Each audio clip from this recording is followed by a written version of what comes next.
it's me, Gabby. If you're not too sure who I am, I'm a fitness content creator who has grown a substantial platform in the last few years, one of Playbook's top creators. But before we get into all that, let me tell you how I did all of this, or how I even started all of this with $5,000. So before we get into how I accomplished all of that, let me give you a little bit of backstory. So in around September of 2016, my husband and I decided to move back to our hometown. We had an 8-month-old. We were both unemployed and we had no idea what we were going to do in this tiny rural community. So we were kind of panicked in a sense. A few months prior, I had gotten really into indoor cycling and I figured I could kind of maybe produce like a side hustle. Seemed to be like around the time of the dawn of Peloton, and I wanted to kind of bring a somewhat cool studio experience, something that people had never really experienced, to our hometown. And this is kind of tough considering how small Zapata is. It was really, really risky to do this. And, you know, my husband and I decided that with $5,000, if it hits, amazing. And if it doesn't, well, kind of no harm, no foul. Yes, $5,000 is a lot of money, but it wouldn't have necessarily put like a huge dent in our savings. So we had to get really, really strategic about how we were going to do this. So because everybody knows everyone here in town, there was a commercial property right off the highway that belonged to my husband's first cousin. And it was a little bit in rough shape. Well, when I say a little bit, it was kind of really in rough shape. It had been abandoned. It hadn't really been loved too much and it needed a lot of help. So my husband was cool enough to reach out to his cousin and kind of get a feel for what they were thinking about doing with the building. And they said, you know what, fix it up, make it hospitable, and it's all yours to use, which is amazing. So technically, to start off going into this business, this startup, I didn't have to pay rent. And that was really cool. So yes, we spent a few $100 on paint, light fixtures, but nothing really else. We did literally the bare minimum and made sure that we could use the space, and that was about it. Now, when it comes to equipment, again, I had to be super strategic about how I was going to basically introduce this new concept of a studio class or group class to a community who had never really seen anything like that in terms of fitness. I believe, as far as fitness is concerned, in my hometown, it was just a couple of small local gyms that had a few machines as far as equipment, but that was about it. So the concept of a group class using equipment was kind of rare. And well, I can't forget about Zumba. Of course, Zumba is huge, especially down here in South Texas. So not necessarily that the group concept was out of range. It was like using equipment together in this class setting. So basically my entire startup business was like founded by Amazon, or basically everything I purchased was on Amazon. And the bikes that I chose, I now realize that they are great home bikes. They're even great hangers that most people use to hang their clothes on. But the amount of times that these bikes were getting used per week, you're talking about like 15, 16 classes a week. They were not meant to take on that type of use and abuse. And I found that out fairly quickly. But to kind of introduce the concept of indoor cycling, introduce the concept of riding together in a dark room with like the music blasting, it was enough to get by with those Sunny bikes. And I purchased 12 initially. So I had 11 out on the floor and one on the stage for me, which, by the way, that stage, when we walked in to our new studio, it was just there in the center. I mean, granted that the place was abandoned, but this random stage was in the center, and I found it like as a sign. I said, okay, you know what? I think this was meant to be, because as soon as we opened the door that hadn't been opened in years, there was a perfect platform stage right in the center of the room, and I just found that so ridiculous. So the stage was ready to go. I didn't have to invest any money in that, but I had 11 Sunny bikes on the floor that cost me about $225. Now, if you look them up on Amazon, they're like $385. They've gone up substantially considering everything that's happening with the pandemic. So I invested in these 12 Sunny bikes with the mats to go underneath them, because we didn't do anything to the flooring. It was all tile floor, and I didn't want people like kind of skidding around on these bikes and making them actually mobile. We wanted to keep them stationary. From there, I had to do some research on equipment. I had no concept of mics or technology or speakers or how to even set up a playlist or, compose a class. All this was new to me. I literally just jumped into it and said, I think I can pull this off. So again, went on Amazon, found some information about certain speakers, and I found these, and it came in a pair, and it came with all the wiring required. And I was kind of concerned because it only cost $360 to purchase this pair of speakers, and I'm like, this is probably going to sound like. But the first time that I played a song on these speakers, and I'll guess which song it was because it was huge at the time.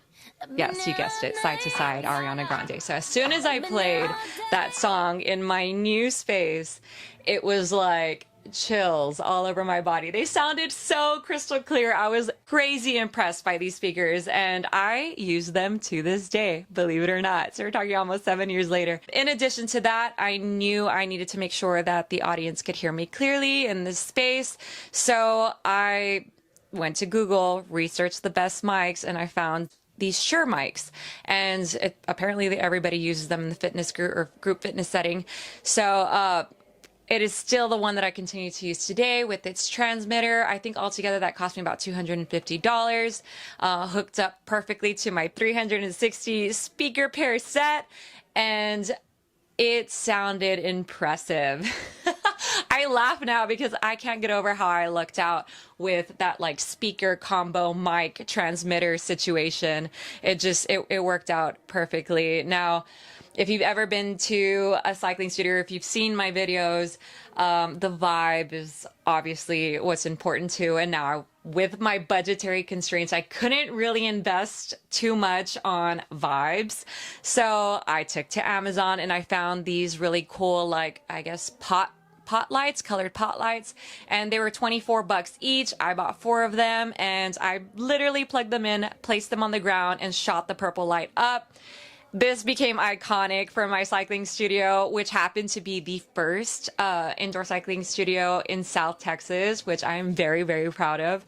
And so really grateful that I decided to jump into it, because now you look around in local and other communities, and cycling studios are a dime a dozen. So I'm really proud to say that, hey, I was kind of the first one to get after it. And Cycle House was very inspiring to other aspiring instructors and entrepreneurs. So yeah, with $5,000, actually a little bit less, we were able to kind of accomplish this and establish this new venture for us. Of course, other things that vary from state to state, things you have to consider is registering your business, whether locally or within the state, and making sure that you have your sales tax so that you can be all right and good with the IRS, because you don't want them knocking on your door. Another thing that you should most definitely consider is getting permits to play music in a public space. Whether you're playing music for 2 or 20 or 40 or 50, you want to make sure that you are in compliance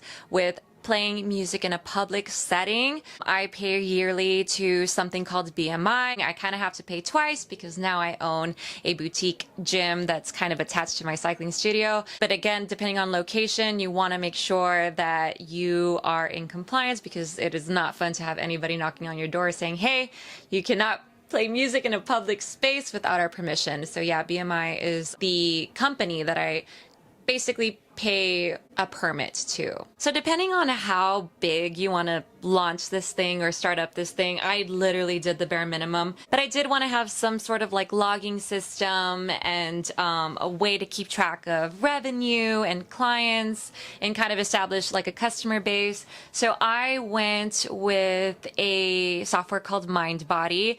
Grew substantially over the years. I'm so impressed with how big Mindbody has become, because back in 2016 it was, I don't mean to be rude, Mindbody, but you were barely functioning. So this was a great way for me to kind of keep track of everything. Once Cycle House gained popularity in my hometown, I had to offer reservations for classes, and this became a stink on its own because people were really, really wanting to get into class, and I was selling more memberships than I had space for, which is amazing. That's what we wanted. I would never have been able to anticipate that. I was kind of hoping that I would have at least maybe 10 to 20 clients to start off with. Gratefully enough, we started off in the hundreds in this tiny town, which again is something that I never anticipated, and I'm so glad that people saw the value and saw how much fun you can have while training. And I think that's what it was really about. And of course, the results came secondary, which everybody loves results, and we're not going to deny anyone's results in this, but really people just saw the potential of having such a great time, enjoying music, feeling like you're partying at a club, getting a great workout, and just enjoying the overall experience. And people would continuously tell me how addicted to the vibe that I was able to kind of establish in my studio. And that to this day brings me so much joy. But yeah, it's incredible that I was able to accomplish this with just $5,000. Looking back on it now, it's crazy how stressful it really was, and how many times I lost my mind over it, because believe it or not, even though it was such a tiny startup, it was a lot, I think, as far as effort and uncertainty. And it was really strenuous both physically and emotionally, but it's incredible to see how it's brought me here today with a platform of over 129,000 subscribers on YouTube. I have a monetized platform as well on Playbook, and it's just mind-blowing how with $5,000 I was essentially able to produce a six-figure business. And I wouldn't be sitting here today being able to kind of explain this process to you had I not just gone for it. So here is me telling you that if you have any hesitation, it's not worth any hesitation. Just dive into it and get to it, because you'll experience a significant more amount of regret had you not gone for it. If I could offer any advice to aspiring instructors or aspiring entrepreneurs, is consistency is key. I think one of the things that has brought me significant success is maintaining consistency. And whether I was offering classes to 5 clients or 500, I was constantly consistent. Allowed me to basically earn my money back within the first month, my initial investment within the first month. And within less than 2 years, I was able to afford 21 stages, SC2s in my studio. And you're talking about $2,000 bikes.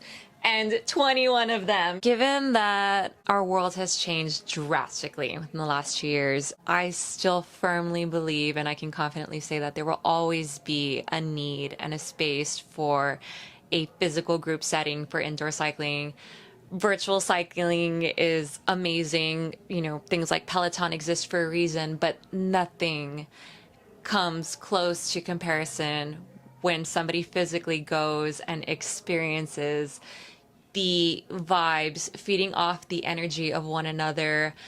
I don't think that will ever end, or there'll never not be a need for that. So again, here's your sign to just go for it, jump right into it. $5,000 is a substantial loan, but it can take you so far. I hope y'all found this informative. Thank you all so much for watching. Stay updated with me on social media, and we'll see you guys back here soon.